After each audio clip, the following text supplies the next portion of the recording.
I mean, when I was knee-high to a grasshopper crawling along, always had parts lying around, dad working on machines. If it wasn't bikes, then when he was not into bikes at that point of time, he was doing restoration of classic vintage cars, modifying cars for races and stuff like that.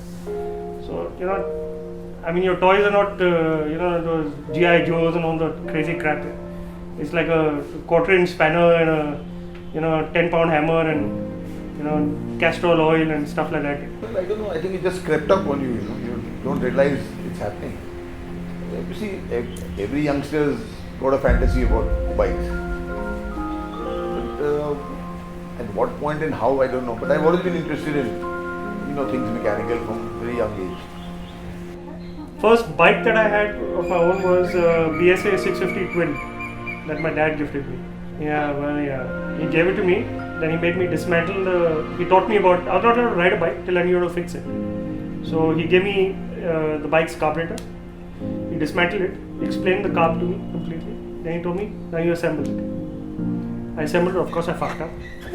I put the wrong jet in the wrong hole.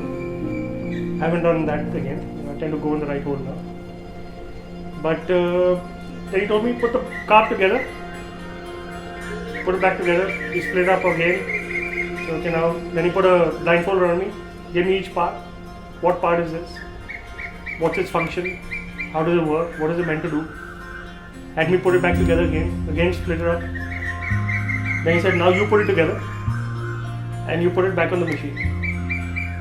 I had to assemble it with my eyes closed, completely, just by feel.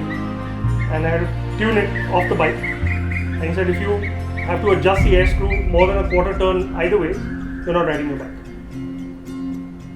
That's basically how I learned my riding. First I learned how to fix it, then I learned how to ride it. When I bought my first motorcycle, actually when I was in England. Okay. So how old were you? That time, I was about 19. And which bike was that? It was a 250 BSA which I got for, in terms of rupees, 45 rupees. That time. They had a couple of big rides there with this very good friend of mine who I came to India with on the bike. 64 we went from England on the bike to Africa, down to Marrakesh, 10 years, then across the North Sahara, Algeria, Morocco, Algeria, Tunisia, then back. And then we planned this trip to India, this friend of mine. He and his brother on their bike and me on mine, the one, that green one outside. And we came back in 65, that was. What about that time when you and Chris were crossing in Yugoslavia, or where was it? Where you reached in to get your passport and your That was in Africa. Africa. And that was there dicey. guns popping out from everyone to shoot your ass. Actually, 64, they had this French and Algerian problem. I don't know if you remember. Yeah. And this friend of mine is English, but he looked French. And I looked Algerian, so we were on the same bike. And we used to take turns riding the bike. So the guy sitting at the back has to have his papers hanging in a plastic bag, from your neck. And there were a lot of these checkpoints. They had these chains with spikes across and guns way out in the boondocks in the desert. And this particular time we came around this corner, there was about 10 guys. Actually, there were 2 machine guns, like this. About 6 or 7 soldiers loitering around. One guy with a Sten gun. They stopped us. Pocket papers. Without thinking, I put my hand inside here to get the papers out. Suddenly, they all dropped on the ground, And this guy cocked a bloody machine gun, right? And I realized that he thought I was going for a gun. And this friend, I was sitting at the back. He said, "What happened?" I just shut your mouth. Don't even breathe, and put your hand up. So I put one hand up. And for about 2 minutes, we were just expecting the guys to, because there was nobody there. They would have killed us and thrown the bikes, whatever. Then this guy got up behind, put his gun in my back, and put his hand, took my hand down and took the papers out. Then they all realized. But that 1 minute, it seemed like 1 hour, And there was pin drop silence, They're all looking at us. And the guys are on the ground with the machine gun. That was one incident that's difficult to forget, actually. But But the main thing is on these trips you meet fantastic people. You know, if people ask you which country are the people nice, and I said every country's got good people. You know, it's just basically that's a basic human nature. You know. If you are nice to them, they are nice to you. So, but then it shifted. Obviously, when I came back to India, then did biking for a while, and then the kids came along. You know, so then no place for bikes. So then I sold this bike, and I think 15 years didn't ride a bike. 15, 16 years, no biking. And how I got started again, I was in Bombay at this signal at night. That, you know, the Khar Bandra signal, that SV road. And I heard this bike coming, and I told this person, that's my bike. How can you? I said, I'm telling you that's my bike. And this bike just whizzed past. I chased it, but I couldn't catch up to it. And then I tried, I saw the West Bengal number plate. Tried for a month, 2 months, couldn't place. Then I saw an ad in the Indian Express. You know, every Thursday they used to have an ad column for bikes and cars. For sale, so and so bike. So I phoned this guy. I said, this is a bike for sale. He said, yeah. I said, is this the engine number and frame number? He said, hang on. He said, how do you know? I said, well, that's my bike. If you sell it, I'm giving my office with the money. And if you sell the bike, I'm going to kill you. So he was in Bandra, my office was in Dalal Street. I got there, young Parsi boy. And I got the bike back. The same green one. When you're biking, it's not the destination, it's getting there, you know. Destination okay as long as you have a comfortable bed and a clean toilet to get to. But the fun is in getting there. You know. You got to find your way. You got to find your way in life. If you don't find your way in life, you're a lost soul. You're a total lost soul. I mean, you got to decide whether, you know, making a living is going to be a means to an end or an end in itself. So if you're gonna let, you know, the whole dynamics of, you know, I want, I need, dictate your life. I mean, just bend down, do a murga, kiss your ass, and I'll fucking kick it for you. There's no point living it. What are you living for? If you're not going to enjoy your life, if you're not going to enjoy what you're doing, you don't feel for it. You don't want to get up in the morning and say, my life is good, I'm going to go fucking do this.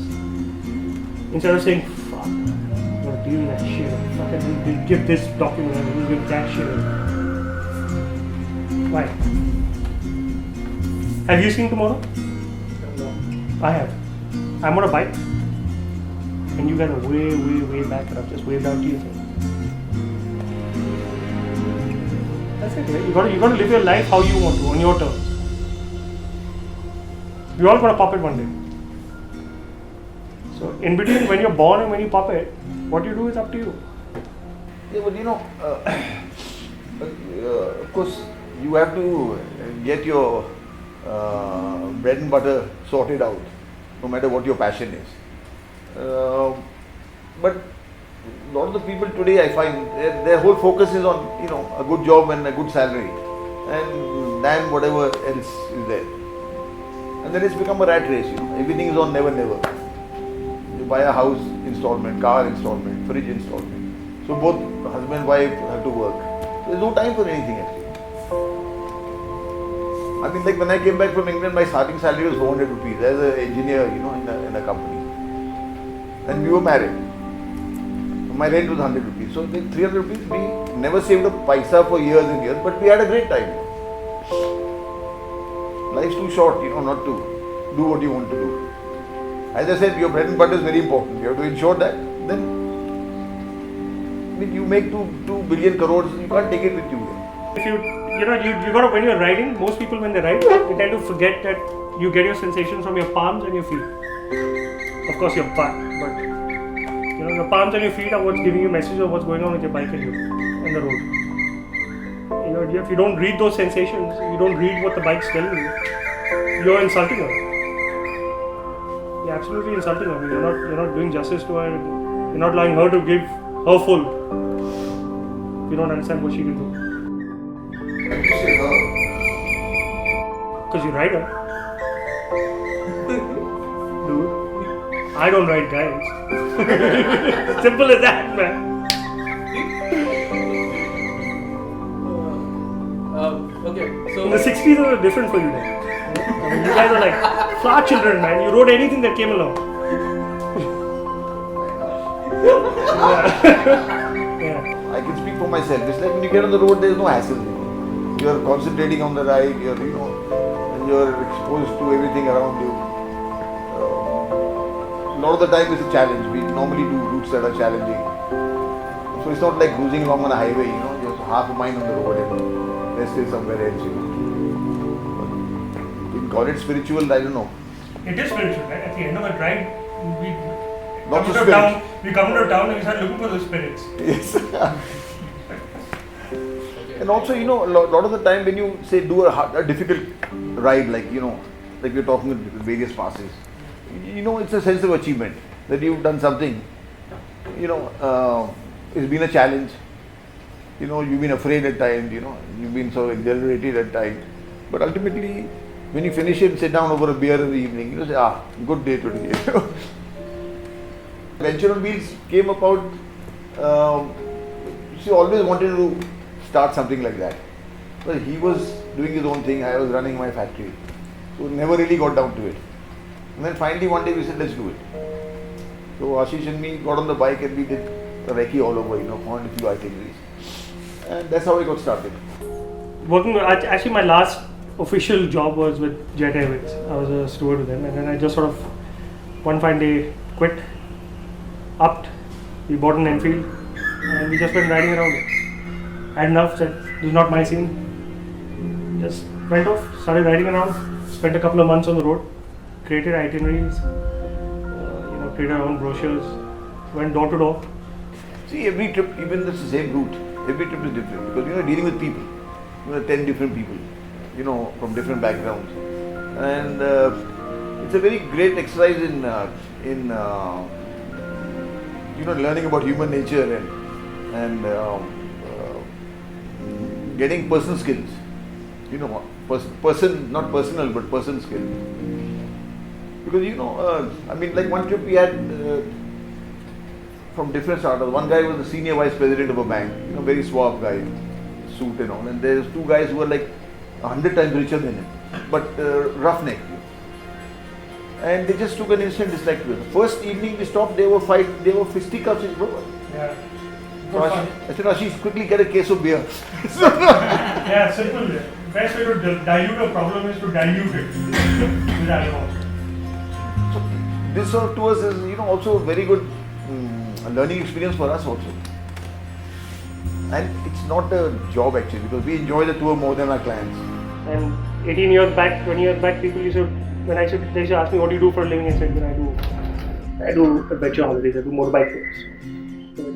So what do you do for a living? Fucking bitch, what do you think I just told you? I'm not fucking telling you like I told you something different. No, okay, that's your passion. What do you do for a living? I said, well, I'm one of the few fortunate that live that don't exist. So I've chosen to live instead of exist. That's exactly what happened.